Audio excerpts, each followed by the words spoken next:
les versets 15, du verset 15 au 25. Ésaïe 22, 15 à 25.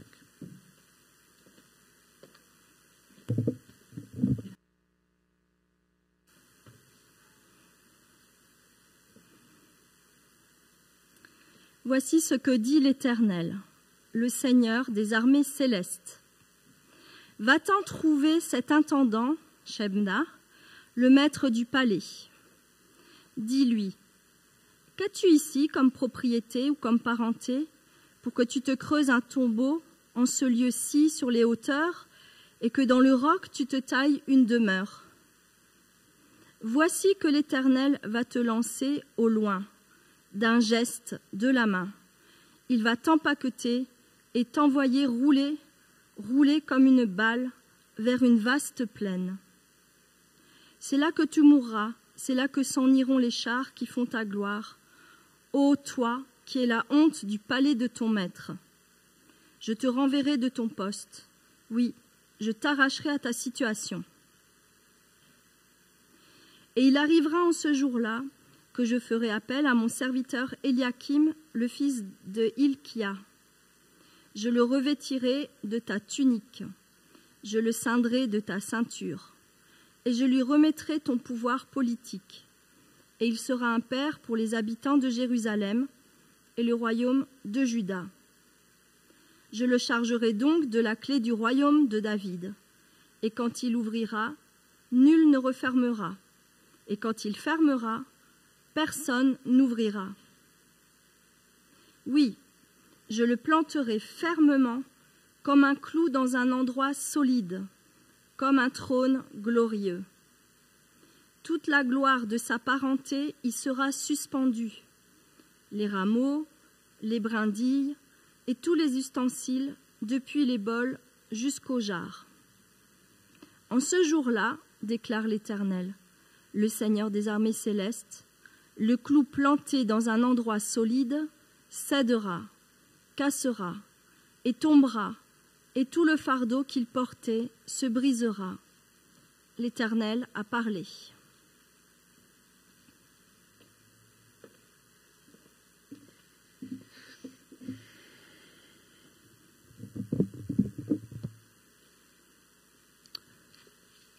Dimanche dernier, nous avons considéré ensemble la parole du Fils prodigue. En approchant le texte biblique, à partir de l'amour de ce Père qui va chercher ses deux fils, afin qu'ils puissent rentrer dans la joie éternelle du royaume de Dieu. Les démarches différentes de ces deux frères ne prennent pas en compte l'excellence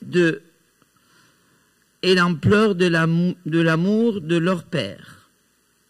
La question qu'on va se poser ce matin, c'est de savoir pourquoi. Qu'est-ce qui a pu écarter la vision de ces deux frères pour provoquer une telle méconnaissance de leur Père? Qu'est-ce qui est arrivé à cette fratrie pour les écarter et les priver de la joie du royaume de Dieu dans leur vie quotidienne? Qu'est-ce qui nous écarte et nous prive de vivre dans la réalité du royaume de Dieu dès aujourd'hui? Pour essayer de comprendre et répondre à ces questions, une partie du message du prophète Ésaïe va faire ressortir le contraste de la vie de deux hommes. L'annonce qui va être donnée de la part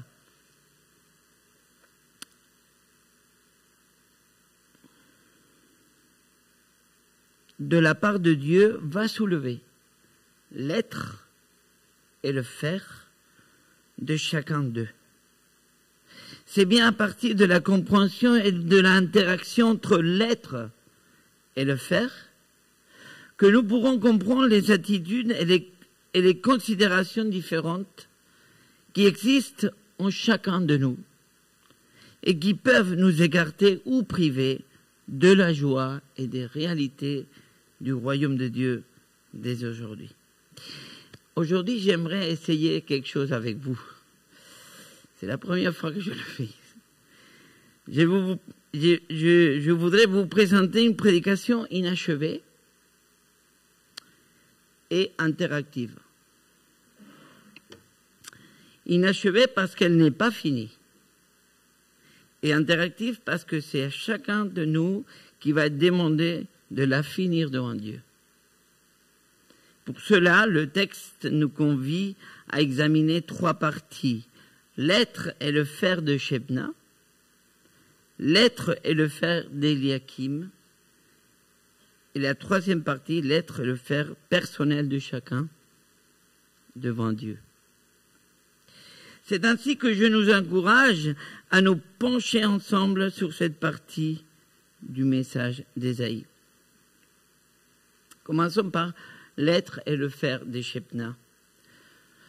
Le message d'Ésaïe est donné à un moment précis de l'histoire du peuple d'Israël, dans le royaume de Juda en 701, un peu avant que Jérusalem soit siégée par les Assyriens.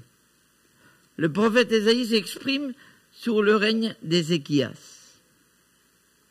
Dans la longue succession des rois d'Israël, Ézéchias est présenté comme un roi qui voulait rester fidèle au Seigneur, à tel point que la parole de Dieu rend témoignage de ce roi en disant, en 2 Rois 18, verset 3, « Il fit ce que l'Éternel considère comme juste en tout point, comme l'avait fait son ancêtre David. » Même si Ézéchiel est approuvé par Dieu à niveau personnel, le Seigneur envoie son prophète pour pointer du doigt et dénoncer une politique et un comportement collectif inadéquat.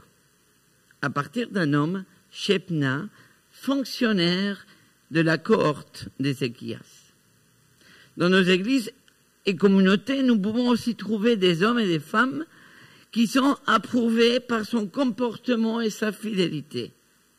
La Bible nous apprend que Dieu prend en compte ces personnes à niveau personnel sans les écarter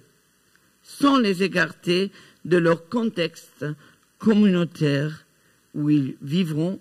Ils seront touchés par les conséquences positives et négatives du comportement individuel d'eux-mêmes et collectif.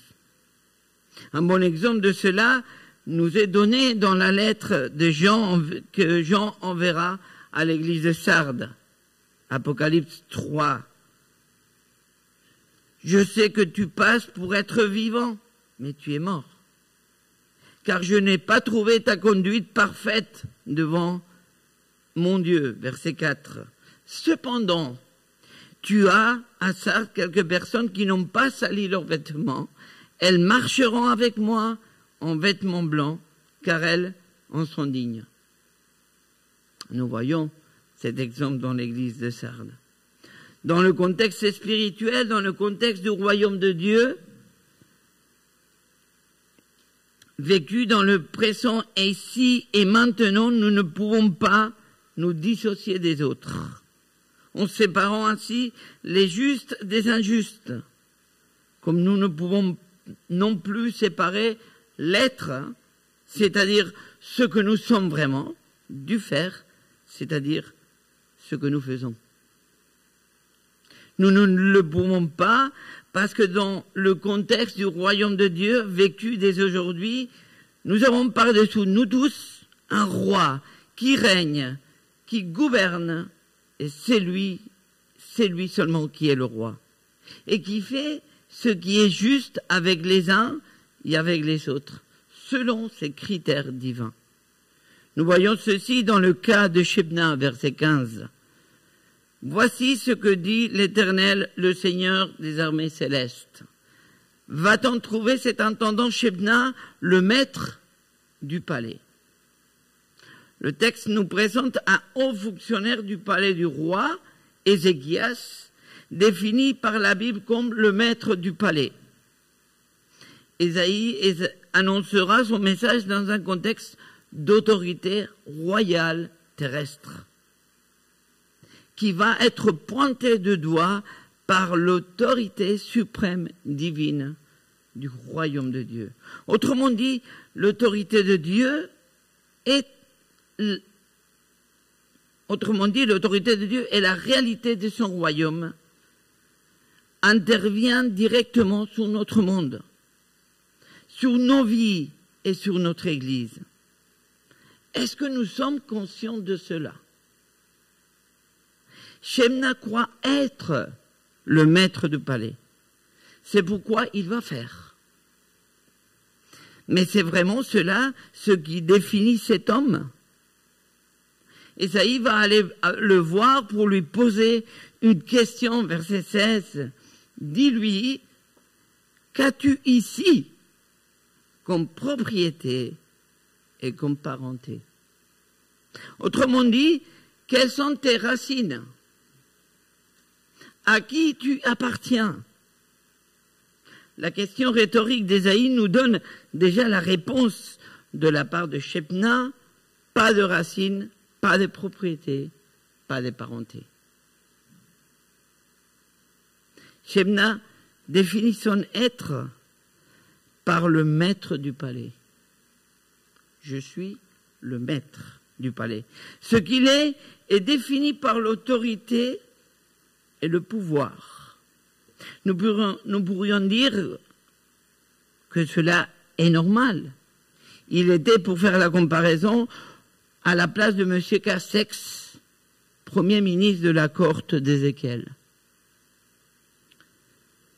C'est un poste à responsabilité où il y a de l'autorité et du pouvoir.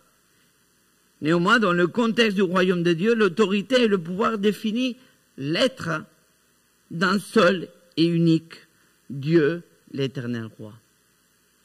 Je répéterai cette phrase.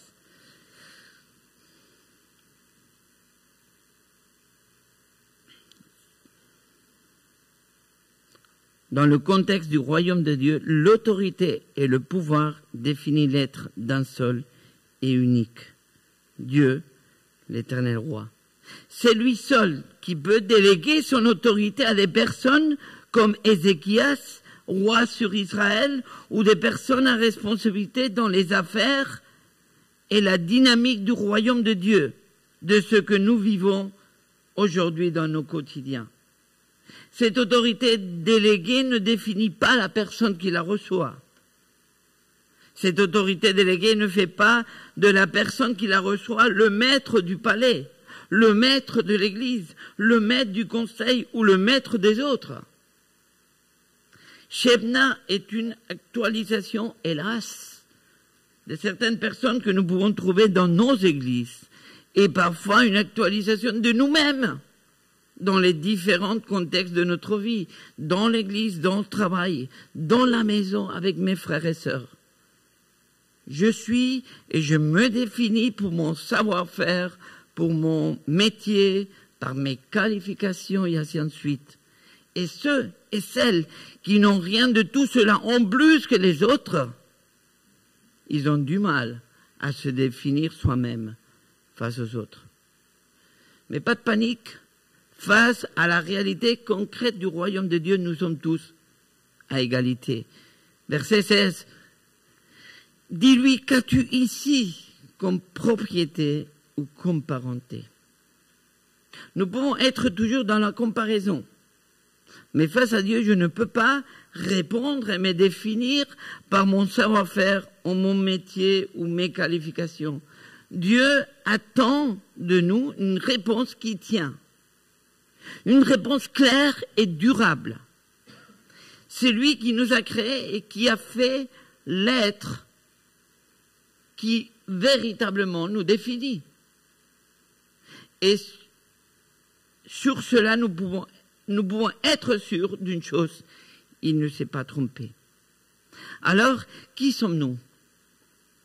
Nous pouvons ignorer cette question et suivre l'exemple de Shebna et ainsi nous définir à partir de l'idée que nous fabriquons de nous-mêmes et faire comme Shebna. Tu te creuses un tombeau, oui, que tu te creuses un tombeau en ce lieu-ci sur les hauteurs, et que dans le roc tout est taille une demeure. On a une image que je voudrais vous montrer. Ces versets pourraient décrire un tombeau comme ceux qui se trouvent à Jérusalem dans la vallée de Cédron, dit aussi la vallée des rois. Une image qui parle par elle-même. Shebna fait et réalise son ouvrage à partir de ce qu'il pense être. Shebna se définit comme le maître et comme l'autorité face aux autres. Et ce qu'il fait est très parlant et cohérent avec sa définition de lui-même. Mais aussi, ce qu'il est et ce qu'il fait répond clairement et réellement à la question posée par Dieu. Rien, creux, vide, mort. Versets 17 et 18. Voici que l'Éternel va te lancer au loin d'un geste de la main. Verset 18, vers une vaste plaine. C'est là que tu mourras, c'est là que s'en iront les chars qui font ta gloire. À toi, ô toi, qui est la honte du palais de ton maître. Tiens, la vision de Dieu change tout. L'Éternel, le roi de toute autorité, a le dernier mot et il met les choses à sa place. Et il va le faire dans le cas de Shebna en lui donnant l'exemple de l'être et du faire d'Eliakim. Verset 20. Et il arrivera en ce jour-là que je ferai appel à mon serviteur Eliakim, le fils de Hiskia. Cette autorité déléguée de la part de Dieu pour vivre la réalité du royaume de Dieu aujourd'hui ne pourra jamais définir l'être d'une personne, mais la responsabilité que Dieu lui a voulu donner par son autorité. Et le piège se trouve là, dans le fait que nous nous définissons à partir de nos dons, à partir de ce que Dieu nous donne comme responsabilité à faire dans l'Église, dans notre travail, dans nos familles. Et qu'est-ce qui se passe le jour où tout cela va disparaître?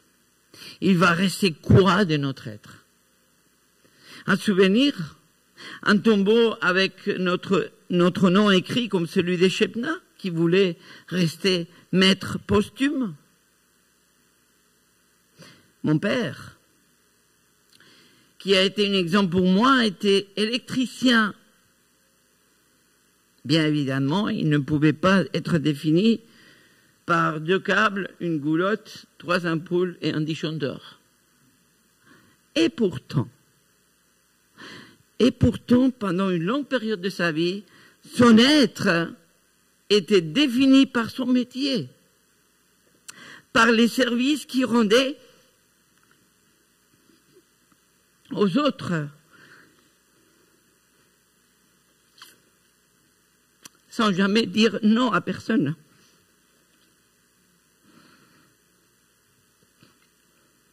Celle-là, je ne l'attendais pas. Mon père n'avait pas d'études. Il avait seulement son métier et ses mains. Il a dû tout arrêter sec à cause de sa santé. À partir de là, ce qu'il pensait être avait été fortement déstabilisé parce qu'il ne pouvait plus faire. Et il arrivera en ce jour-là que je ferai appel à mon serviteur Eliakim, mon fils et Hiskia. Mon serviteur Eliakim, le fils de Hiskia, l'exemple donné par Ésaïe, donne une autre vision sur l'être et le faire. Cette autre vision prend sa source dans l'être et le faire de Dieu, qui va définir la personne à partir de l'acceptation, la valeur et le sens que Dieu veut lui donner.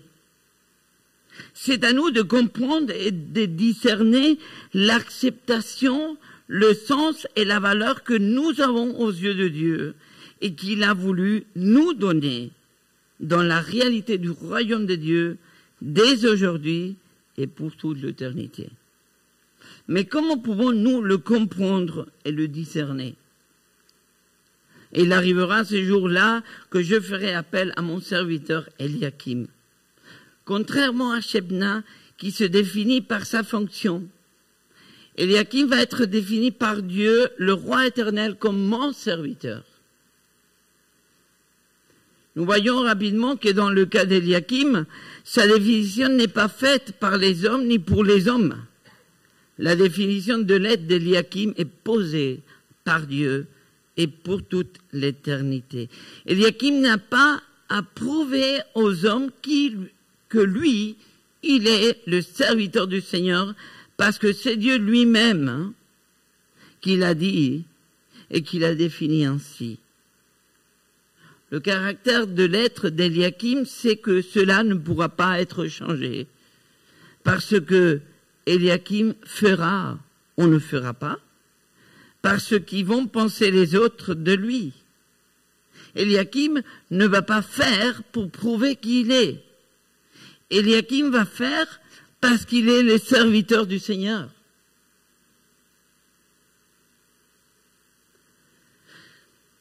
La caractéristique de l'être d'Eliakim se voit dans la portée éternelle dans le royaume de Dieu. L'acceptation, le sens, la valeur que Dieu a voulu nous donner ne pourra pas être changée ou jugée, car cela dépend uniquement de Dieu. C'est à nous de le découvrir et de répondre à la question, verset 16. Dis-lui, qu'as-tu ici? Comment, comme propriété et comme parenté? Alors, comment pouvons-nous, chacun de nous, répondre à cette question? Je voudrais vous donner mon propre témoignage. Comme je vous ai dit, mon père a été l'exemple pour moi, un bon exemple, et je remercie le Seigneur pour cela. Mais je me suis rendu compte que cet exemple qui a participé à former ce que je suis aujourd'hui, je lui ai donné une place que ne lui correspondait pas. Je laissais cet exemple me définir. Aujourd'hui, je me définis en disant je suis pasteur. Et en étant que tel, je fais pour montrer et prouver, comme faisait mon père, que je suis. Laissez-moi vous dire que ce fonctionnement m'apporte une seule chose, l'épuisement. En vérité, je ne suis pas pasteur, mais comprenez bien ce que je viens de dire. C'est-à-dire, je ne peux pas définir mon être en disant je suis pasteur. Par contre, la réalité de ma fonction est celle que Dieu m'a donnée comme responsabilité face à l'Église et face à mon entourage en tant que pasteur. L'épître de Jacques laisse bien clair que la fonction pastorale est bien une fonction et une responsabilité donnée par Dieu et pas une définition de soi-même. Jacques 3, verset 1. « Mes frères, qu'il n'y ait pas parmi vous un grand nombre de personnes qui se mettent à enseigner, car vous savez que nous serons jugés plus sévèrement. » La fonction pastorale, parfois mal comprise dans nos églises, parfois soumise à des comparaisons, au fait de prouver, au fait d'être soumis à une performance, en oubliant toujours que le sort qui va nous demander des comptes, qui peut nous demander des comptes, bien sûr, on peut se demander des comptes les uns aux autres, mais à la fin de la course, c'est Dieu qui va nous dire au pasteur, viens là. Et l'appliquer, nous pouvons reprendre ce que je viens de dire de cette fonction pastorale et l'appliquer sur certains aspects à la vie de chacune et chacun, à partir de nos propres fonctions et responsabilités dans mon travail, dans l'église, dans la famille. Dis-lui, qu'as-tu ici comme propriété et comme parenté? Maintenant, je commence à apprendre à me définir autrement. J'ai dit, je commence. Ce que j'ai ici, c'est un père qui m'aime et par qui je suis accepté. Comme propriété, j'ai ce que Dieu me promet par sa parole. Dieu me promet dès aujourd'hui une place dans son royaume de Dieu, dans son royaume, à cause de ma parenté, c'est-à-dire Jésus-Christ, mon Seigneur et mon Sauveur. C'est en lui et par lui que nous pouvons apprendre dès aujourd'hui à nous définir, à être ce que nous sommes véritablement en lui, ou ce que nous pouvons être en lui si nous lui donnons notre vie. Pour cela, Dieu ne nous demande pas de prouver quoi que ce soit, ni devant lui, ni devant les hommes. Notre société nous a habitués à ça, à prouver. Et une fois que tu as prouvé, c'est pas assez, il faut encore prouver.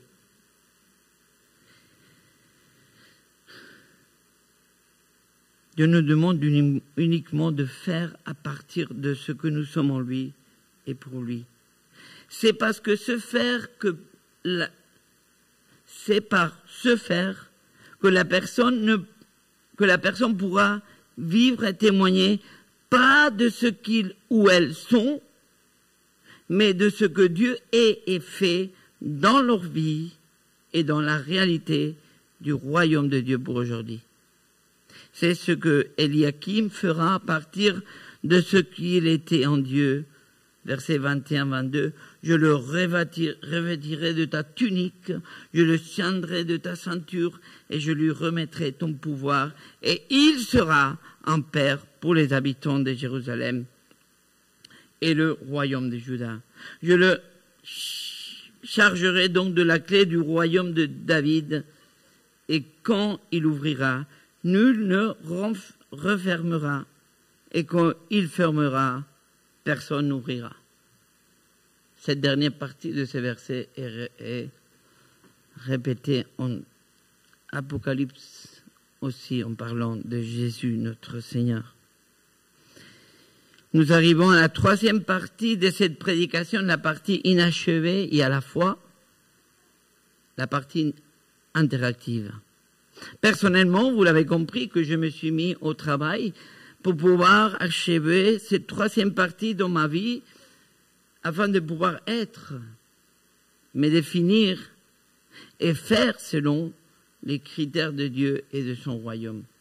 Maintenant, je vous invite à faire de même et achever cette troisième partie de vos vies